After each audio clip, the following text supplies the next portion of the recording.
নমস্কার বন্ধুরা, আমি আবার চলে এসেছি নতুন একটা সাবেকি রান্নার ভিডিও নিয়ে।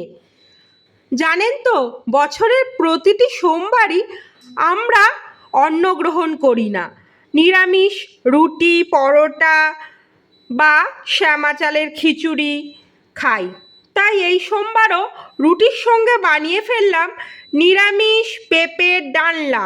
পেঁপের ডালনা বানানোর জন্য আমরা একটা বড় সাইজের পেঁপে নিয়েছি। পেঁপে কেটে নিয়েছি ডুমো ডুমো করে। আর বাদাম, ভেজানো ছোলা, নারকেল কুড়ো, টমেটো ও সামান্য আলু দেব। আপনারা আলুটা না দিলেও পারেন। দিয়ে বানাবো পেঁপের ডালনা। আর নিরামিষ মশলার জন্য গোটা জিরে, 4টে কাঁচা লঙ্কা, একটু আদা নিয়েছি, শেষে একটু গরম মশলা ও সামান্য ঘি দেব।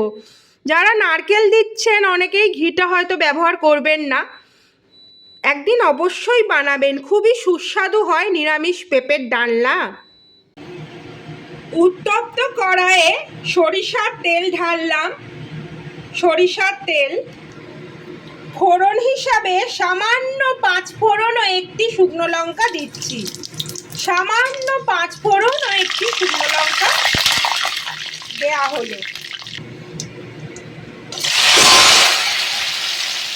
ধুয়ে রাখা পেঁপে ও আলুগুলোও ছেড়ে দিলাম। পেঁপে আলু ভাজা ভাজা করার মতো লবণ ও হলুদ দিলাম। আপনারাও পরিমাণ মতো লবণ ও হলুদটা দিয়ে দেবেন। মিনিট 5 পর ছোলা ও বাদাম, সিদ্ধ ছোলা এবং বাদাম দিয়ে আরও 5 মিনিট ভাজা ভাজা করব। তারপর আমরা টমেটোটা দেব।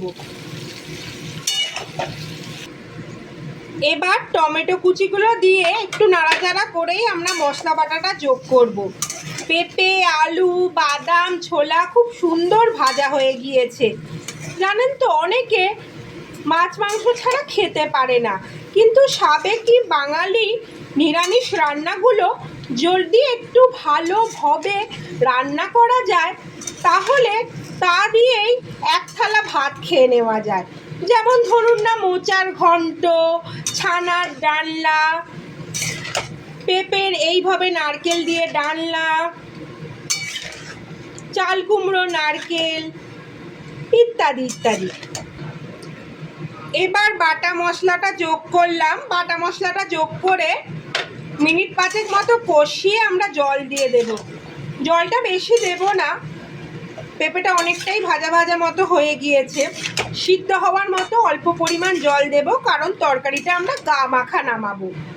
গা মাখা তরকারি রুটি দিয়ে ভালো লাগে। জলটা ঢাললাম। এবার চাপা দিয়ে দেব মিনিট 5-7 জন্য।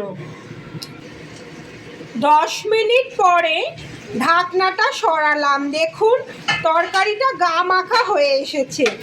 এবার নারকেল কোড়াটা এর মধ্যে যোগ করব এবং আমরা চিনি দেব। যেহেতু রুটি খাওয়ার তরকারি, 1 চামচ মতো চিনি যোগ করলাম। 1 চামচ মতো চিনি যোগ করে নেড়ে চেড়ে নেব। ওপর দিয়ে 1 চামচ গাওয়া ঘি দিয়ে দিলাম। পেঁপেতে তো পেপসিন থাকে। পেপসিন আমাদের লিভারের পক্ষে খুবই উপকারী, কিন্তু এই পেপসিনের একটা কেমন গন্ধ ছাড়ে। ঘিটা দিলে ওই গন্ধটা কেটে যায়। আর আমরা দেব সানরাইজ শাহি গরম মশলা। 1 চামচ গাওয়া ঘি ও সানরাইজ শাহি গরম মশলা দিয়ে নেড়ে চেড়ে নিলেই তৈরি সুস্বাদু নিরামিষ পেঁপের ডালনা। মনে রাখবেন, পেঁপে কিন্তু স্বাস্থ্যের পক্ষে এবং আমাদের পাচনতন্ত্রের পক্ষে খুবই উপকারী। তাই একটুখানি মুখরোচক করে রান্না করে যদি বাচ্চাদের খাওয়ানো যায়, তা বাচ্চাদের স্বাস্থ্যের পক্ষেও খুব উপকারী। তো বন্ধুরা, আমি আজকে এসে গেছি। তো আমার মা আজকে বানিয়েছে, এই যে দেখতে পাচ্ছেন, পেঁপের ডালনা। তো চলুন একবারটি খেয়ে দেখা যাক। বন্ধুরা, অসাধারণ বানিয়েছে, আপনারা ভাবতেও পারবেন না। এটা পেঁপের ডালনা নয়, মনে হচ্ছে যেন আমি আলুর দম খাচ্ছি। এত সুস্বাদু টেস্ট হয়েছে। আপনারা একবারটি খেয়ে দেখবেন, অনেক ভালো লাগবে,